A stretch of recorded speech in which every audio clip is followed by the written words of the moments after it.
Ce programme vous est présenté par Kubica AMF, leader mondial des équipements de bowling.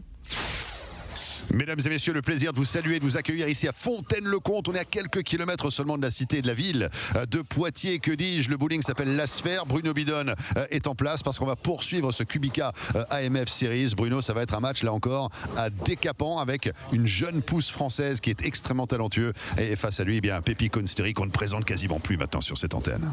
Ah, c'est clair, Marc, on a Arénuy-en-Bielle, c'est le jeune français qui monte.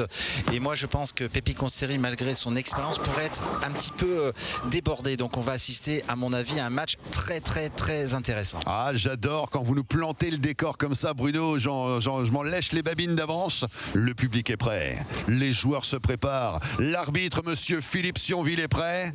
Et vous, est-ce que vous êtes prêts ?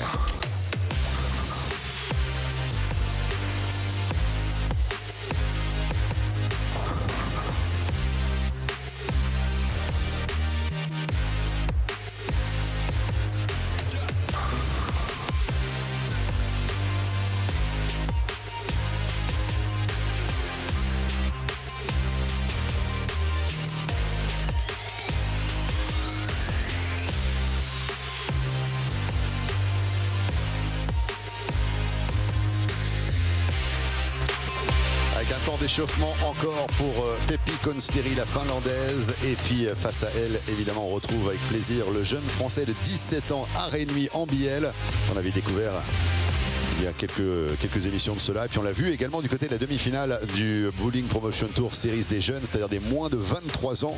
C'est-à-dire que c'est une jeune pousse extrêmement prometteuse. D'ailleurs, il avait affronté Pépi Consteri à l'occasion de ce tournoi. Pépi avait gagné 244 à 220, on rappelle le score. Et puis Pépi Consteri qui avait été jusqu'au V de la victoire, remportant ce Tour Series des jeunes des moins de 23 ans en battant David Barak également.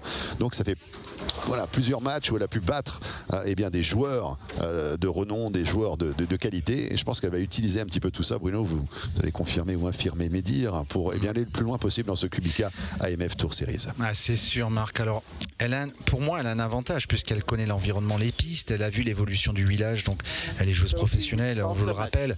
Donc, elle a un avantage. Maintenant, Arénuy, c'est un jeune joueur.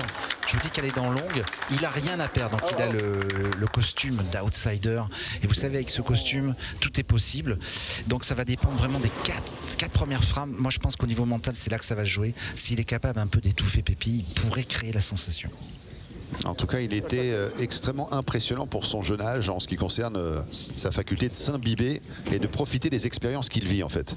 Et alors, je me suis un peu entretenu avec lui et ce qui est intéressant dans son discours, c'était cette notion de je vais prendre tout ce que je vis sur les pistes comme une expérience et je vais essayer d'utiliser toutes les informations que j'ai pu générer comme des façons de m'améliorer. Ouais. Et quand on a cet état d'esprit, Bruno, quand on a un peu cette graine de champion, on se dit qu'il n'en est qu'au balbutiement, 17 ans seulement. Oh, le strike! Pourtant là, c'était pas gagné. Brooklyn, Marc. Wow, le Brooklyn strike. Il attaque bien, il attaque bien. Yeah. Alors le français a la main chaude, comme on dit, il attaque avec ce strike. Regardez cette impulsion vers l'avant dans la mauvaise poche, mais ça fait 10, c'est la meilleure façon d'attaquer une rencontre. Ah, la plus belle des manières d'entrer de plein pied dans ce match, d'autant qu'il va transférer un peu la pression sur Pépi Consteri. Je dis pression parce que Pépi a une particularité, c'est que sur les dernières rencontres, on l'a vu œuvrer ici à Fontaine-le-Comte, il lui a fallu toujours 3, 4, 5 frames pour trouver le strike. Alors elle a changé de boule. Elle a changé de boule, une boule qui est plus roulante mais qui prend plus d'effet, mais elle est arrivée dans la mauvaise poche également. Alors il y a forcément une évolution du huilage. Il y a eu plusieurs parties d'effectuer sur ce huilage et donc il va falloir s'adapter très vite. Pépi laisse cette quille 6 qui est une formalité pour elle. Mais je vous dis, si le jeune Arénuy-en-Bielle arrive à faire un petit double, un petit triplé, il pourrait instaurer vraiment le doute dans la tête de la Finlandaise. Pas de problème pour le spare en tous les cas. C'est vrai que ces spares, elle les nettoie comme s'il n'y avait pas de lendemain. Pépi Consteri capable de les enchaîner de manière extrêmement impressionnante. C'est vrai que l'idéal pour elle, ça serait de trouver le chemin du strike le plus vite possible. C'est ça, elle est sortie dans un match très émotionnel. On l'a vu face à Joey Croak, qui était très ému. D'ailleurs, moi, il m'a tellement déstabilisé que je n'avais même pu ouvrir mon micro, Marc, pour vous dire. Mais je pense qu'elle est capable de repartir de l'avant et d'enchaîner quelques strikes en début de match comme ça. Et voilà. Ça y est, le strike sur la deuxième frame pour Consteri. Et voilà, la championne est là. Elle a un super jeu, moi j'aime bien, c'est fluide, beaucoup d'effets dans la boule et ping, comme vous pouvez le voir, ça perfore la poche.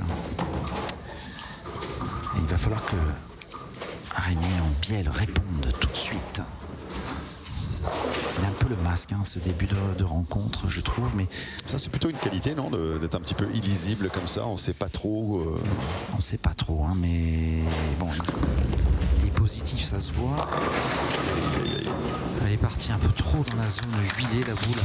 Il s'en veut, il laisse ce spare à 3 quilles. Il a joué trop dedans, il l'a vu tout de suite à la pause. Alors c'est pas facile pour un joueur qui arrive comme ça, on l'a vu avec Joey sur les pistes face à une joueuse qui a déjà quelques parties dessus.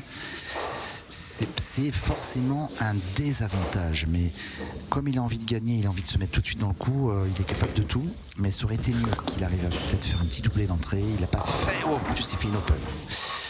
Pas bon ça. L'open dès le début du match, c'est très mauvais pour le mental. La confiance évidemment qui est très importante dans ce sport, Bruno, parce que la confiance en soi, l'aptitude à se projeter, forcément c'est quelque chose qui peut peser lourd pour la suite. Et il faut rectifier le tir tout de suite, plus que mieux. Tout de suite, et vous avez vu, tout de suite il change de boule. Tout de suite. Alors il prend une boule avec une coque différente. Ça fonctionne pas non plus. En tout cas le spare sera plus facile cette fois-ci. Oui. Ça c'est très étonnant, il a changé tout de suite de stratégie, mais cette boule, peut-être il joue trop dans lui. Vous voyez, elle finit pas la boule au fond, elle prend pas de break. À mon avis, il faut qu'il aille chercher le break plus à droite, plus au bord de la rigole. Alors moi je suis bien installé dans mon fauteuil, c'est plus facile qu'à faire, parce que quand vous êtes sur les pistes tout seul, avec vos sensations, c'est pas du tout la même chose. C'est sûr. Votre beau fauteuil en cuir ici à Fontaine-le-Comte. Merci. Bruno, il sait s'organiser. Ah oui. Il a emprunté ce fauteuil de son magnifique salon. On retrouve ce beau canapé en cuir, cette commode gigantesque de sa grand-mère. Bien joué, Marc, c'est vrai. Alors, Pépé Consteri va-t-elle doubler? Une vraie opportunité pour la Finlandaise. Le double-double. Elle a changé. Mais il y a une quille qui reste debout. Elle attaque. Alors vous avez vu cette boule comme elle break fort, c'est-à-dire qu'elle a beaucoup d'effets en fin de piste. Elle est très roulante la boule, et la coque de la boule et le top, ce qui est à l'intérieur, a une très très grosse réaction sur cette piste. Alors il faut qu'elle se règle, mais si elle arrive à se régler avec cette boule, elle va faire un carton. Bien, je vous préviens. Elle a peut-être fait le bon choix, on va voir. En tout cas, elle est en bonne joueuse professionnelle, en train de préparer le terrain, je trouve. Elle est en train d'ajuster vraiment le matériel, la vitesse, la stratégie. Et attention à Pépé Consteri. Elle serait capable de faire un petit peu le coup de Liz Johnson qu'on avait vu il y a quelques années sur cet événement, qui avait gagné pendant le Master 4 matchs consécutivement. C'est vrai qu'être sur les traces de l'américaine Liz Johnson pour Pépé Consteri, ça serait quelque chose d'impressionnant, d'émuler un petit peu la performance de l'américaine. Strike. Deux spares de strike pour l'instant. Mais je vous dis, elle a choisi la bonne boule, parce que là ça se voit que la boule répond bien sur la piste.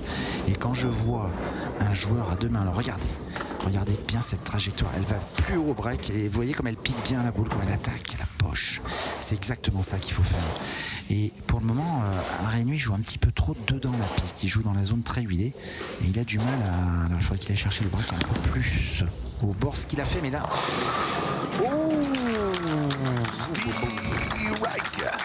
Quel drôle de strike on a vu. Alors il y a une zone, alors ça a l'air d'être, on n'est pas sur les pistes, je peux pas vous dire, mais il y a une zone effectivement où il y a beaucoup trop de friction et la boule prend beaucoup d'effet. Et là il a fait un strike carambole, j'ai envie de dire, c'est pas du tout normal ce strike, Marc, mais il nous a réveillés. Qu'est-ce qui est normal sur la planète bowling aussi? C'est vrai, il y a des choses incroyables sur la planète bowling. Ce qui est normal, c'est extrêmement subjectif finalement. Le jeu de main d'Arrênuy.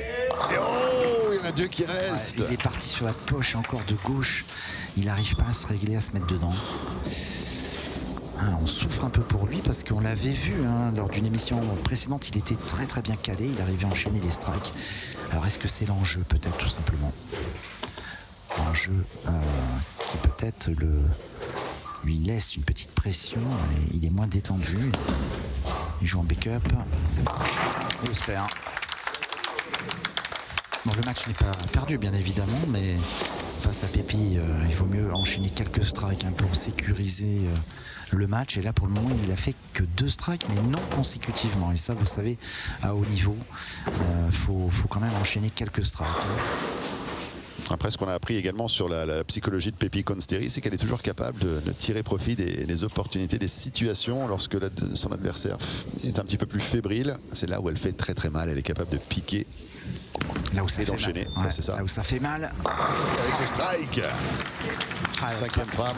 Elle paraît inarrêtable, Marc, là pour le moment, parce que on le disait en début de match, elle cherchait un peu la nouvelle boule, et là vous voyez, elle a la bonne boule, la bonne vitesse, la bonne trajectoire, et elle enchaîne, et elle va enchaîner, c'est quasiment sûr, c'est une machine. Ça paraît facile quand on la voit jouer, je trouve. Ça, c'est vrai que c'est les caractéristiques des grands champions ou des grandes championnes lorsqu'on les voit à l'œuvre et qu'on a l'impression que n'importe qui pourrait faire ça. Puis après, vous essayez vous-même sur une piste, vous dites ouh là là là là là. Ouais, c'est clair. Hein. Allez, Pepi.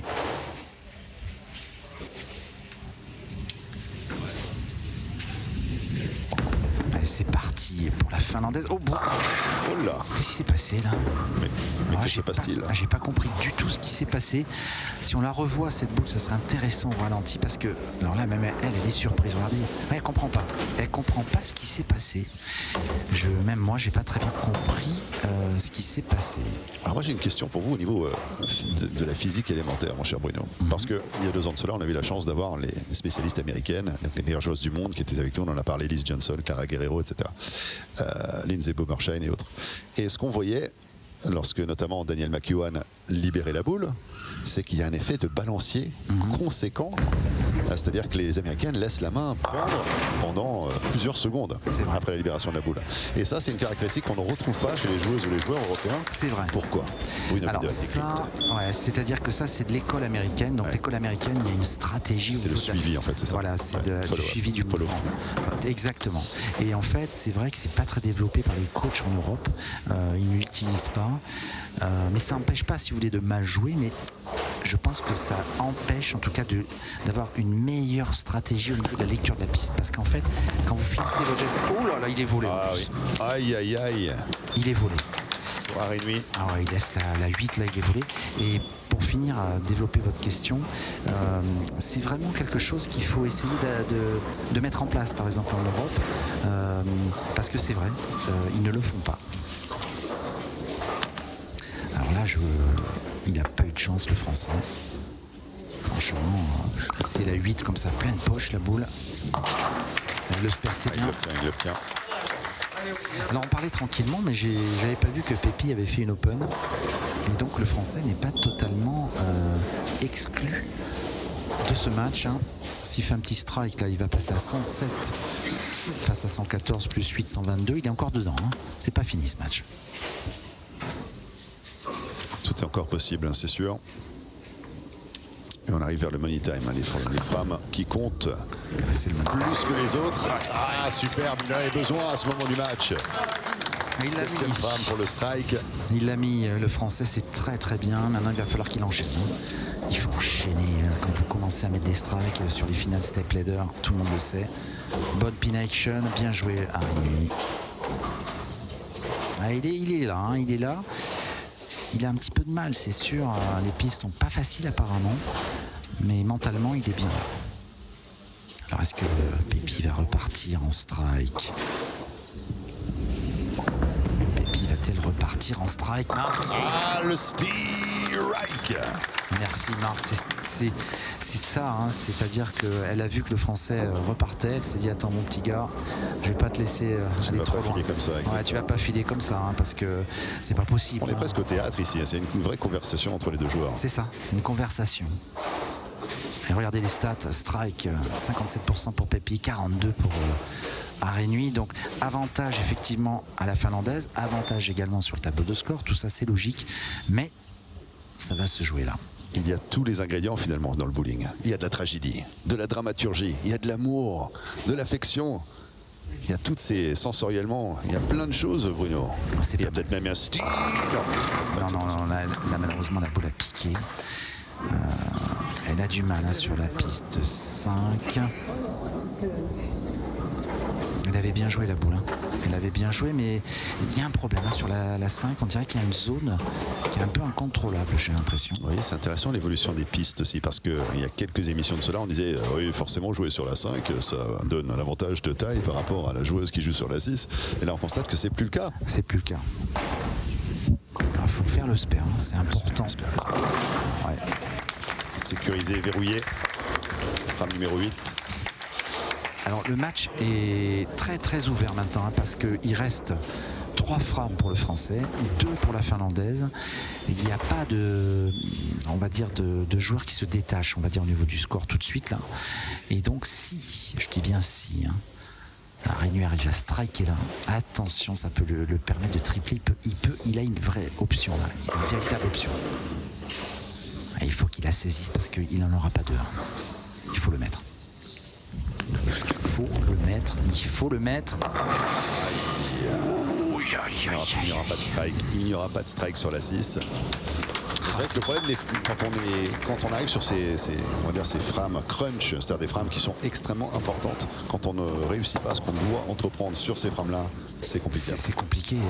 Vous avez qu'une chance hein, face à des joueurs du niveau de Pépi. Et il l'avait là, il l'avait. Alors, il peut avoir une seconde chance hein, si Pépi ne strike pas jusqu'au bout. Il en aura une deuxième. Mais là, vous voyez, moi quand j'étais joueur, j'aurais essayé de le mettre tout de suite là pour me mettre un peu, pas à l'abri, mais en gestion quoi. Là, il n'est pas du tout dans la gestion. Il court après le score et c'est jamais confortable. Et vous savez que quand vous avez que 17 ans, il faut tenir. Alors, il faut tenir la pression. Hein. Il l'a là, c'est sûr. Hein. Il reste debout là. Bruno Bidon, qui a été le premier joueur français à quitter l'Hexagone pour aller du côté des États-Unis jouer en PBA. Oh, encore une quille rebelle qui ne se couchera pas sur la foundation frame. Et Bruno, vous avez joué un côte est, côte ouest. Vous avez road trippé un peu la voiture, vous avez traversé les États. Eh oui. Motel, pancake et tout. Ma femme conduisait, je lui ai fait faire la totale. Avec votre femme. Eh oui, la pauvre. Elle conduisait beaucoup. La plus belle histoire d'amour, c'est la vôtre. Et puis là, attention, il faut la faire, hein, le spare. Il faut qu'il réalise ce spare la nuit parce que c'est bon. C'est bon. Et alors, c'est crispant ce match hein, parce que je vois pas qui va gagner. Il reste 2 boules de côté Pépi et une seule frame 10 du côté du français. Alors, c'est très serré en fait. Hein. 37% de strike, de spare pardon, pour Pépi et 55 pour le français, c'est normal. Il a eu à jouer plus de boules, mais il les a bien fait. Hein. Il a fait qu'une seule petite erreur en début de match. Alors, est-ce que la Finlandaise va préparer la 10 en faisant un strike? Parce que tout grand champion fait un strike à la 9. Oh, le strike! Là, ça met tout le monde d'accord. Hein. Ouais. Sur la 9 en plus. Elle a bien joué là, Pépi Consteri. Préparer la 10. Regardez cette boule avec beaucoup d'effets. Là, il y a beaucoup d'effets, beaucoup de révolutions. C'est parfait. Un effet colossal sur la boule. Là, au niveau du pin action également, on est vraiment dans un autre registre. Eh oui, qui interagissent entre elles. C'est ça. Hein, c'est comme si on mélangeait une salade en quelque sorte. Pardon pour le bruitage. Hein, une petite salade, s'il vous plaît, tomate mozza pour moi. Comment commence à avoir faim, c'est vrai, Bruno. Alors, et là, c'est le money time, Marc. Money time. Pépi Consteri à la fin de victoire aussi. C'est le money time. S'il y a le double, ça va être bon. Un qui reste dressé, debout, raide. Voilà, attendez, parce que j'ai un petit point score. 193 max avec le bonus, ça fait 201. Le français peut gagner. Et s'il fait doubler, il peut gagner. Oh là là. Si et seulement si. Ouais, le scénario est planté là. Donc là, il faut qu'elle assure quand même le spare. Il ne faut pas s'énerver. Je parle pas trop fort exprès, vous comprenez, pour pas déranger le jeu. Là, c'est parti. Pas de problème. Le spare est fait. C'est ça. Spare est assuré. Donc, dans son intérêt. Alors attendez. 166, 196. Non, malheureusement, j'ai dit une petite bêtise. Non, il peut faire que 196. Je n'osais pas vous corriger parce que j'avais mal vu. Il peut faire que 196. Donc là, si elle fait strike, eh bien, c'est gagné. Un strike pour la victoire. Aucune pression. Même elle a besoin de moins que ça, mais c'est ça. Ouais, elle va gagner. Elle va gagner le match. Elle va gagner Et le le match. strike pour finir, mettre tout le monde d'accord Bien joué, Pépi. et s'offrir une deuxième victoire consécutive dans ce Kubica AMF Masters pour Pepi Consteri. Ouais, bravo. Wow. Bravo, belle gestion de tout ça. Hein. Elle a géré donc la piste, elle a géré la boule, elle a géré le choix d'équipement et l'adversaire, et elle passe ce cap. Et donc, elle mérite quand même, parce que là, il joue détendu maintenant. Quand même, belle perf on peut quand même souligner la perf de ce jeune joueur Arénuy-en-Bielle, parce que franchement 17 ans, première fois qu'il participe au Bowling Promotion Tour. Bien sûr. Il est dans le top 7 sur 40 joueurs. C'est exceptionnel, hein, parce qu'il y a du monde derrière. Hein, Première finale au pluriel, un télé pour lui, c'est ça, sur et différentes compétitions aussi. Franchement, c'est à souligner. Il y a fort à parier qu'on le reverra très prochainement. On finit avec un strike. Il s'en veut, là, vous voyez, il s'en veut parce qu'il joue des contracts. Donc le match qui est perdu, il fait des strikes. C'est ça. Il avait la pression, je pense qu'il avait. Double strike. Il a joué en retenue. Mais bon, on ne peut pas lui en vouloir. Seulement 17 ans, quand tu joues professionnel avec le talent qu'elle a, Pépi, il était un peu en dedans. Bon. En tout cas, ça a été un très bon match. Pour lui, une super expérience, je pense. Sans aucun doute, hein. Ça il nous l'a dit. Et 3 d'affilée, et 1, et 2, et 3. Arénuy-en-Bielle, triple X pour finir en fanfare. Quelle démonstration. En tout cas, la victoire revient à Pepi Consteri avec 202 points face à 196. Donc là, on est très proche parce qu'on utilise évidemment les 8 points pour faire la différence. Sans le bonus de 8 points réservé aux joueuses, l'issue de la rencontre eût été différente. Mais ça, c'est une autre histoire.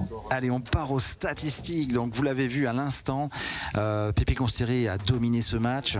202 à 196, donc plus les wikis. 6 strikes de part et d'autre, 4 spares contre 5 pour Arénuy-en-Bielle, une open partout. On va retrouver Marc qui va rejoindre la zone interview. En tout cas, ça a été un match assez impressionnant au niveau de la pression, parce que ça s'est joué quand même sur les 2 dernières frappes. Et justement, Arénuy-en-Bielle a rejoint Marc. Je laisse Marc. Marc, c'est à vous pour l'interview. Merci beaucoup Bruno, aux côtés d'Arénuy, qui va nous donner un petit peu de contexte derrière tout ça. Ça s'est joué à pas grand-chose au final. Il manquait peut-être quelques strikes à mi-parcours pour bâtir davantage sur ce que tu as réussi à faire à Arénuy. Ouais, je loupe une fermeture sur le match. Bah voilà, ça a payé. Je perds de 6 quilles. Bah, c'est la vie, c'est comme ça. Je reviendrai plus fort l'année prochaine. Je compte revenir l'année prochaine et essayer d'aller chercher la victoire. Bah, elle était plus forte que moi et c'est comme ça, c'est la loi du sport. La loi du sport, en tout cas, tu n'auras pas démérité du tout, tu auras tout essayé, tout tenté. C'est vrai qu'il y a eu quelques ratés, évidemment. En tout cas, ce qui est impressionnant avec toi, dès ton jeune âge, 17 ans, on rappelle, eh bien, c'est cette aptitude à essayer de tirer les enseignements de tout ce qui se passe sur les pistes. J'avais déjà fait la remarque à Bruno précédemment lors des différentes interviews qu'on a pu faire ensemble. C'est vraiment incroyable cet état d'esprit que tu as. Félicitations, on a hâte de voir un petit peu ce que tu peux faire à l'avenir. Merci. Bah oui, c'est vrai que je me donne à fond. C'est le sport le plus beau que j'ai vu et ça me donne envie d'aller plus loin encore et j'irai tout pour aller au-delà de mes limites. Merci beaucoup en tout cas pour évidemment cette réaction et on va tout de suite recevoir Pepi Consteri. Merci à Arénuy-en-Bielle qui terminera donc qui ne remportera pas la victoire, j'allais dire termine deuxième du tournoi, mais pas du tout, puisqu'il y a encore plein de matchs en devenir avec Pepi Consteri qui gagne une deuxième rencontre de manière consécutive. Pepi, another win, another opportunity to share exactly the insight. Now the last time we had this kind of format, I do remember it was 2 years ago, we had an American players that joined us here. Liz Johnson was in your shoes back then and she won like 4 or 5 in a row, didn't win the tournament in the end, but a very inspiring performance nevertheless. So you could be today's Liz Johnson in the Kubica AMF Masters Series. How does it make you feel?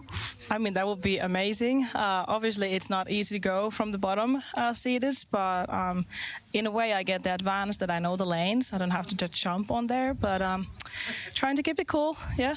Voilà, Pepi nous dit, je parlais effectivement la dernière fois qu'on avait ce format avec Liz Johnson, l'américaine qui était venue, qui a été un peu dans le rôle de Pepi Consteri ou Pepi Consteri dans le rôle de Liz Johnson. Et c'est vrai que Liz avait gagné plusieurs matchs consécutifs dans le Master Series. Elle a dit ouais, c'est incroyable, je pourrais effectivement peut-être ressembler à Liz, ça serait fantastique. C'est vrai que c'est l'avantage que j'ai maintenant, c'est que je connais bien les lignes, je connais bien l'huilage, je sais comment me comporter évidemment durant les rencontres. Another question we have is the effect of fatigue over time, because that seems to get players at some point, because when you're just going match after match, it's a long way to the top, obviously. Is fatigue going to be an issue? Can it be an issue? Can be, yes, but don't think it will be. I'm used to playing a lot of games in one day, so that won't be a problem for me. Voilà, j'évoquais un petit peu la fatigue cumulée, on en parlait avec Bruno à l'antenne, mais c'est vrai que Pepi me dit moi j'ai l'habitude de jouer des matchs toute la journée, il n'y a pas de problème, je suis une machine, elle ne l'a pas dit, c'est moi qui rajoute. Pepi, thank you so much indeed for the insight and look forward to seeing you all throughout this tournament. Mesdames et messieurs, vous avez compris, Bruno, Pepi est là, elle n'est pas là pour faire de la figuration et elle, aucun problème, elle peut démarrer à 8h, terminer à 21h30, elle est là pour gagner, Pepi. C'est clair, Marc, elle a fait le job, comme on dit, et elle a vraiment bien joué encore. Le match qui suit, ça va être un petit peu plus tendu, je pense, parce qu'on va arriver avec un Mike De Boer qui va être là. Pepi Consideri, elle est toujours là. On vous dit à très très vite, Marc. Merci beaucoup, Bruno. On tire le rideau, mesdames et messieurs. On se donne rendez-vous très très vite pour de nouvelles aventures sur la planète bowling, ici sur Sport en France.